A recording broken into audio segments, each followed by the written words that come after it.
కోర్టులు కొన్నిసార్లు ఇచ్చే తీర్పులు ధర్మ విరుద్ధంగా లేకపోతే న్యాయ విరుద్ధం అనడానికి లేదు. ఎందుకంటే న్యాయమూర్తులు చెప్పారు కాబట్టి అదే న్యాయం. కానీ అది నైతిక విరుద్ధంగా, ధర్మ విరుద్ధంగా ఉన్నప్పుడు చర్చ నడుస్తుంటుంది. తాజాగా పంజాబ్, హర్యానా హైకోర్టు ఒక కీలకమైనటువంటి తీర్పు ఇచ్చింది. ఒక ఆమెకి పెళ్ళయిందంట. బిడ్డ కూడా ఉన్నాడట. తను ఇంకొక అబ్బాయితో లివ్ ఇన్ రిలేషన్‌షిప్‌లో ఉంది. పెళ్ళైన అమ్మాయి పెళ్లి కాని అబ్బాయితో సంబంధం కొనసాగిస్తుంది. లివ్ ఇన్ రిలేషన్‌షిప్ కొనసాగిస్తుంది. దీని మీదన అమ్మాయి భర్త పిటిషన్ వేస్తే ఇప్పుడు ఏదైతే ఆ బిడ్డతో సహా ఉన్నటువంటి ఆమె అన్‌మ్యారీడ్ అయిన అబ్బాయితో ఉంటున్నటువంటి ఆమెకి రక్షణ కల్పించమని కోర్టు ఆదేశించింది. ఏది Punjab, Haryana high court. Social acceptance ఉంది ఈ లివ్ ఇన్ రిలేషన్స్‌కి.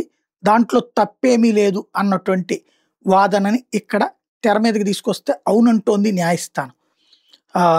ఇట్లాంటి వాటిలో సోషల్ ఫ్యాబ్రిక్ భయపడి మనం తీర్పులు ఇవ్వకూడదు. ఆర్టికల్ 21 ప్రకారం లివ్ ఇన్ రిలేషన్‌షిప్ అన్నటువంటిది సేఫ్టీ అష్యూరెన్సే అని చెప్పుకురావడం అన్నది పెద్ద చర్చనీయాంశం అవుతుంది.